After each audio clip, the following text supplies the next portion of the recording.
अब एपिसोड 3 के स्टार्ट में मिस्टर फोल्ट भी बाहर आ जाते हैं। लारा कहते हैं कि इन्होंने मुझे फिर से परेशान किया। वह कहते हैं कि अरे कोई बात नहीं ना, तुमने संभाल तो लिया ना। जिस पर वह कहती है कि ठीक है, लेकिन उन्होंने मेरे कपड़े फेंक दिए ना। वह कहती है कि चलो अब मैं तुम्हें नए कपड़े दिलाने लेकर चलता हूँ। बाहर व्योना भी नील डाउन करके के बैठी होती है। लारा तो मिस्टर फोल्ट का हाथ पकड़कर बड़े मजे से जा रही होती है और उसने मास्क भी लगाया होता है। व्योना कहती है कि तुम मुझे फंसा कर चली गई, मैं तुम्हें नहीं छोड़ूंगी। अब मिस्टर फोल्ट लारा के लिए खूब अच्छी अच्छी ड्रेस देखता है और उसे ट्राई करने को कहता है। अब दोनों ही हस्बैंड और वाइफ लवी डवी बातें करते हैं, पर लारा तो गुस्सा होने लग जाती है। मिस्टर फोल्ट अपने असिस्टेंट को इशारा करता है कि साइड में जाना भाई, हमें देखता ही रहेगा क्या, और अपनी प्यारी वाइफ को मनाने के लिए उसे कैंडी देने लग जाता है, जिस पर वो तो बहुत ही ज़्यादा खुश हो जाती है। वह कहती है कि मुझे और कैंडी चाहिए, जिस पर वो सारा बॉक्स ही उसे पकड़ा देता है। अब लारा भी मिस्टर फोल्ट को कैंडी खिलाने लग जाती है। असिस्टेंट कहता है कि ये कैंडी नहीं खाते हैं, पर वो तो खा लेता और कहता है कि इतनी बुरी भी नहीं है। जिस पर असिस्टेंट सोचता है कि मैं क्यों बोला और आखिर अपनी बेइज्जती क्यों करवाई। मिस्टर फोल्ट कहते हैं कि आज रात तुम्हें फिर से नील डाउन होना पड़ेगा, क्योंकि आज बहुत ही ज़्यादा इम्पोर्टेंट गेस्ट आने वाले हैं, तुम्हें इतना काम तो कर लोगी ना। जिस पर वह कहती है कि ओके।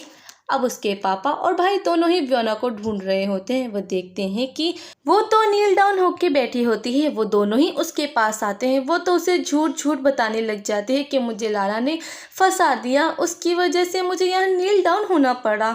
वहीं पर लारा भी आ जाती है अपनी मीट के साथ में। उसके पापा और भाई कहते हैं कि तुमने अपनी बहन को फंसाया, जिस पर वो तो अपने पापा को देखकर हैरान ही हो जाती है और अपने पापा से पूछती है कि आप यहाँ पर क्या कर रहे हैं। जिस पर उसके पापा कहते हैं कि तुमने अपनी बहन को फंसाया, और उन्हें मारने ही वाले होते हैं। जिस पर वो कहती है कि मैंने झूठ नहीं बोला है, झूठ इसने बोला है। इसने कहा कि मैंने चीटिंग की है और इस वजह से ही इसको मिस्टर फोल्ट की दादी ने सजा दी है। अगर आप चाहें ना तो उनसे जाके पूछ सकते हैं।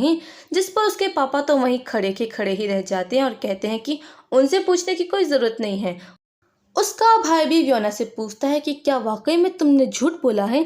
जिस पर वह कहती है कि नहीं नहीं, ये तो बस एक गलतफहमी हो गई थी। उसके पापा कहते हैं कि गलतफहमी ही तो हो गई थी, क्या हुआ लारा, तुम्हें अपनी बहन को बचाना चाहिए था। लारा कहती है कि भला मैं क्यों बचाऊं, इसने मुझे फंसाने की कोशिश की है।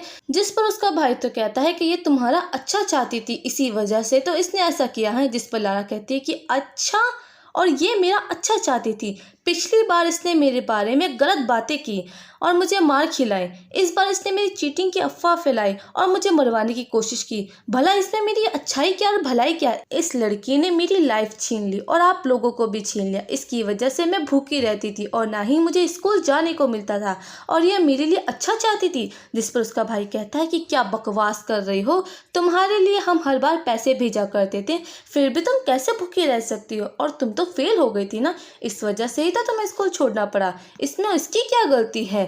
और कहने लग जाते हैं कि तुम तो गांव में पली बड़ी हो, बड़ी आज़ादी से ज़िंदगी जी है, इसने तो यहाँ पर रहकर बहुत ज़्यादा दर्द सहा है एक परफेक्ट हायर बनने के लिए। वह कहती है कि अगर इतना ही आसान था गांव में जीना, तो जब इसे पता चल गया था कि ये असली बेटी नहीं है, तो यहाँ से चली क्यों नहीं गई और मुझे मेरी ज़िंदगी वापस क्यों नहीं दे दी। व्योना ड्रामा करते हुए कहती है कि मैं अपने पापा और भाई को छोड़ना नहीं चाहती थी, इसी वजह से ही नहीं गई थी, वरना तो मुझे पता है कि तुम मुझे कब का निकलवा देती। उसका भाई कहता है कि लारा तुम अब अपना ड्रामा करना बंद कर दो, तुम बहुत ही ज़्यादा हार्श हो रही हो। लारा कहती है कि तुम लोगों ने मुझे कचरा समझ के फेंक दिया है। उसके पापा कहते हैं कि तुम्हारी और व्योना की तो कोई बराबरी हो ही नहीं सकती। जिस पर लारा कहती है कि ठीक है, अब तुम लोगों को मेरी परवाह नहीं, तो मुझे भी तुम लोगों की कोई ज़रूरत नहीं है, और निकल जाओ मेरे घर से। और ये कहकर उन्हें निकलवा देती है। उसके पापा और भाई को तो बहुत ज़्यादा गुस्सा आता है। उसका भाई कहता है कि आज के बाद तुम मेरी बहन नहीं हो। उसके पापा और भाई दोनों ही व्योना को लेकर जा रहे होते हैं, पर वो लारा को पीछे से डेविल सी स्माइल देते हुए जा रही होती है। लारा बेचारी तो पूरा टाइम नील डाउन करके ही बैठी होती है। सबके जाने के बाद में मेड कहती है कि अभी कोई भी नहीं है, आप उठ सकती हैं। जिस पर वह नहीं उठती है। वो कहती है कि क्या मैं आपके लिए केक लेकर आऊं, पर वो फिर भी मना कर देती है और बहुत ही ज़्यादा अपसेट होती हैं। वहीं मिस्टर फोल्ट भी आ जाते हैं। वह देखते हैं कि लारा तो बहुत ही ज़्यादा अपसेट है और कहते हैं कि क्या हुआ है। जिस पर वो पूछती है कि क्या तुम भी व्योना को पसंद करते थे, इस वजह से ही तुमने उससे सगाई की थी ना। अगर मेरी जगह वो होती तो तुम उसे भी अच्छे से ट्रीट करते हैं ना, जिस पर वो प्यार से कहता है कि जो लड़की मेरे सामने बैठी है मैं सिर्फ उसे ही अच्छे से ट्रीट करूंगा और उसके अलावा किसी को भी नहीं, जिस पर वो खुश हो जाती है पर कहती है कि मेरे घर में तो सब उसे ही पसंद करते हैं, फिर तुम क्यों नहीं, जिस पर वह कहता है कि मैं उनकी तरह अंधा नहीं हूं ना। अब वो खड़ा होकर कहता है कि तुम टेंशन मत लो और वेडिंग फोटोशूट के लिए चलो, जल्दी से तैयार हो जा, हमें वेडिंग ड्रेस लेने भी जाना है। जिस पर वह कहती है कि क्या, अगर हमने ऐसा किया तो सबको पता नहीं चल जाएगा। जिस पर वह कहता है कि तुम डरती हो क्या। लारा कहती है कि बिल्कुल भी नहीं, अगर तुम घोस्ट भी बन जाओ ना तब भी मुझे परेशान तो नहीं करोगे। अब उसकी बहन को बहुत गुस्सा आता है। वो अपने पापा से कहती है कि उस लड़की को सारी प्रॉपर्टी भी मिल गई, लड़का भी मिल गया और सब कुछ मिल गया, हमारे हाथ तो कुछ भी नहीं लगा ना, मुझे तो उसे अपनी जगह लेने ही नहीं देनी चाहिए थी। पापा मैं अपनी जगह वापस स्विच करना चाहती हूँ। उसके पापा कहते हैं कि शादी कोई मजाक नहीं है। जिस पर वह कहती है कि नहीं, मुझे अपनी जगह वापस लेनी होगी। उसका भाई कहता है कि तुम ऐसा नहीं कर सकती हो। जिस पर वह कहती है कि नहीं, मुझे ऐसा करना ही होगा क्योंकि उसने तो अभी तक शादी की ही नहीं है ना, अगर मैं उसकी जगह ले लूंगी तो हमारी फैमिली को बचा पाऊंगी और सारी प्रॉपर्टी और इनहेरिटेंस हमारे नाम पर हो जाएंगे।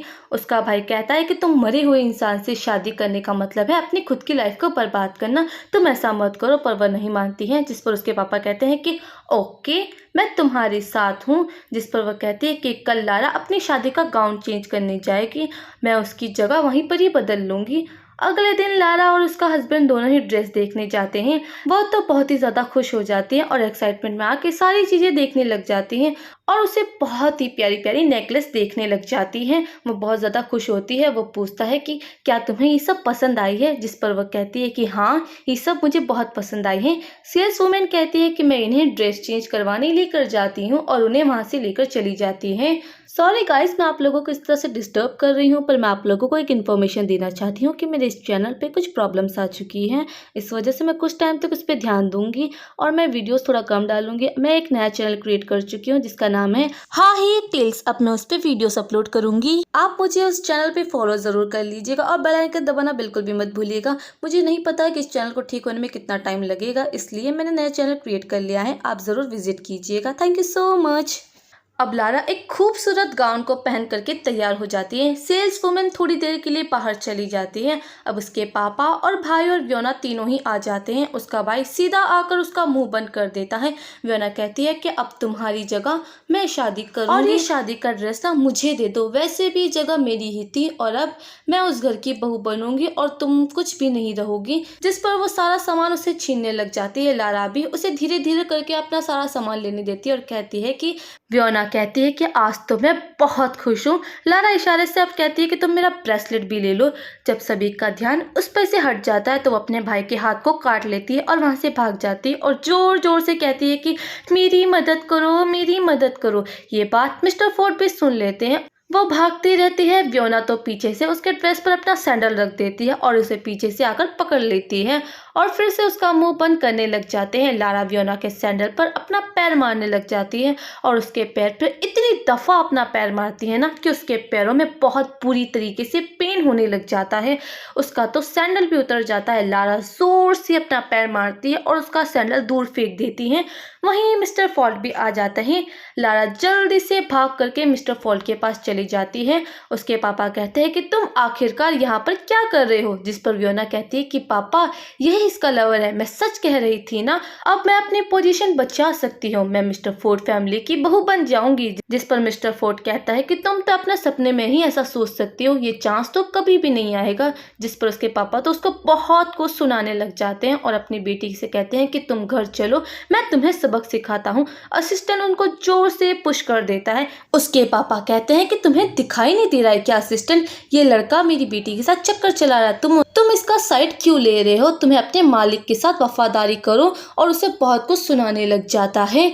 जिस पर मिस्टर फोर्ड कहते हैं कि तुम बेवकूफ़ हो या अंधे हो, तुम्हें दिखाई नहीं दे रहा है क्या कि मैं कौन हूँ, और अपना मास्क हटा देता है। सभी लोग देखकर हैरान हो जाते हैं कि ये तो मिस्टर फोर्ड है। फियोना के तो होश ही उड़ जाते हैं।